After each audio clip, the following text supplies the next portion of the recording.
म्हणजे माझ्या हत्येचाच कट केला गेला होता, माझ्यावर तशा प्रकारचा हल्ला झालेला आहे। माझे कार्यकर्ते संभाजी ब्रिगेडचे संभाजी भोसले असतील आणि त्यांचे सगळे सहकारी यांच्यामुळे मी आज जिवंत आहे, अन्यथा माझ्यावर जीवितावर हल्ला झाला होता आणि याला पूर्णपणे सरकार जबाबदार आहे।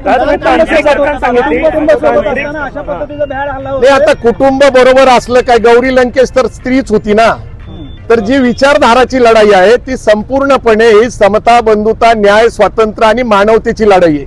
या देशामधले सगळे धर्म जाती समान आहे आणि त्यांना न्याय मिळाला पाहिजे, ही आमची विचारधारा आहे।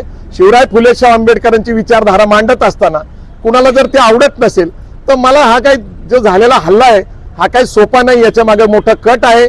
सरकारने ते उघडं करावं आणि याची संपूर्णपणे जबाबदारी गृहमंत्री आणि मुख्यमंत्र्यांवर येते असं माझं म्हणणं आहे।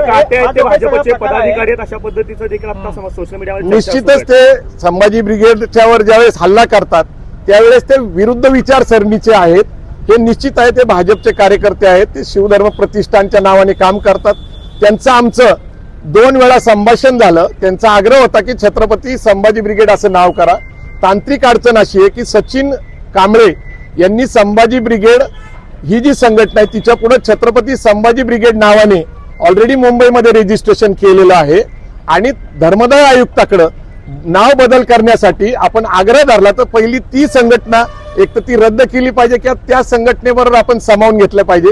धर्मदाय आयुक्ताने कायदेशीर मार्गाने संभाजी ब्रिगेडला मान्यता दिलेली आहे, पुण्याच्या धर्मदाय आयुक्ताकडे त्याची नोंद आहे, कायदेशीर बाब होती।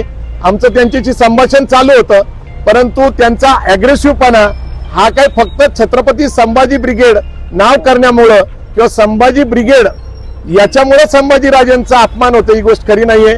स्वराज्य रक्षक संभाजीराजे ही सिरियल काढली त्यावेळेस पण अनेक लोकांनी अशी मागणी केली की छत्रपती नाव लावा, परंतु 20 सिरियल ऑलरेडी रजिस्टर्ड होत्या आणि ज्यांनी लेखक आणि डायरेक्टरनी ती रजिस्टर केले ते मान्य करत नव्हते। डॉक्टर अमोल कोल्हे आणि आम्ही संभाजीराजेंचा खरा इतिहास पूर्ण समाजाला दाखवला, बहुजन समाजाला या देशाने महाराष्ट्राने बघितला।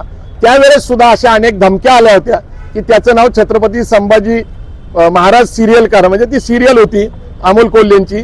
तर अशा प्रकारचा जो काही संघर्ष आहे, मूळ माझ्यावर जो हल्ला झाला किंवा ते वंगण तेल टाकण्यात आलं किंवा माझ्या जीविताला धोका झाला, तर याच्या मागे एक विचारसरणीची लढाई आहे। तुम्हाला माहिती आहे की महाराष्ट्रामध्ये आणि देशामध्ये कुणाची सत्ता आहे। आज अनेक गोष्टी घडत आहे, तुम्हाला अनेक प्रकारच्या घटना बघायला मिळतात।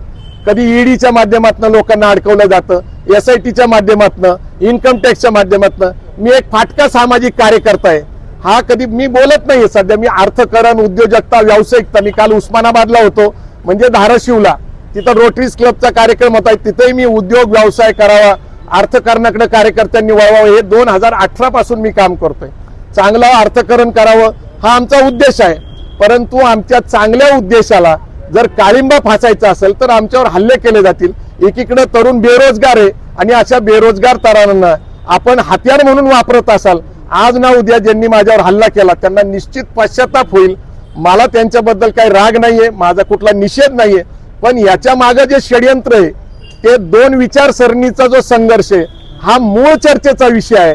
माझ्यावर एकट्यावर हल्ला झाला असं नाहीये, तर मी मराठा समाजाचा गेली 30 वर्ष कार्यकर्ता आहे आणि एक मराठा समाजावर हा झालेला हल्ला आहे, हा समाजावर झालेला हल्ला आहे। समाजासाठी मागील 30 वर्ष मी दिवस रात्र रक्त आटवलेलं आहे, घाम गाळलेला आहे, पण प्रबोधन केलेलं आहे आणि यातनं चांगलं घडावंय। पण माझ्यासारख्या चांगल्या कार्यकर्त्याला मारून काय संपवायचं आहे, तर विचार संपवायचा आहे। विचार संपत नसतो, कारण महात्मा फुले गेले, शाहू महाराज गेले, बाबासाहेब आंबेडकर गेले, विठ्ठल रामजी शिंदे गेले, सयाजीराव गायकवाड गेले, पण त्यांचा विचार अजरामर आहे।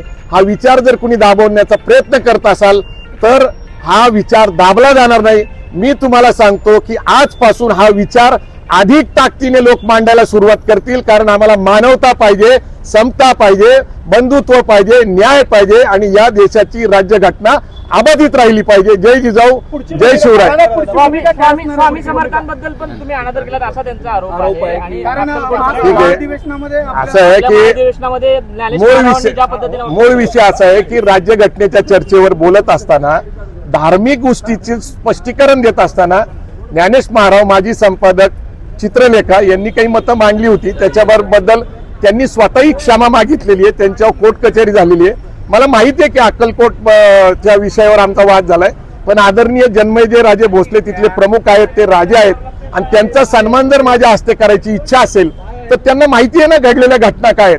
त्यांनी स्वतःहून जर बोलवलेले मला राजेंनी आणि त्यांचा सन्मान करण्याची इच्छा आहे तर राजेंच्या कार्यक्रमामध्ये जायला पाहिजे. हा आपला स्वतःचा एक सन्मान आहे, म्हणून मी तिथे गेलो होतो.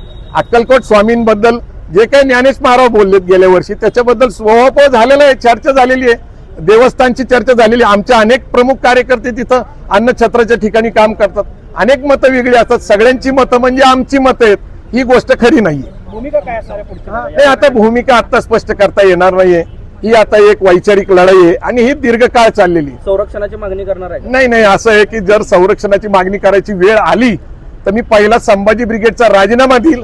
माझे कार्यकर्ते आणि मराठा समाज माझं संरक्षण करण्यास सक्षम आहे. जय जिजाऊ, जय शिवराय.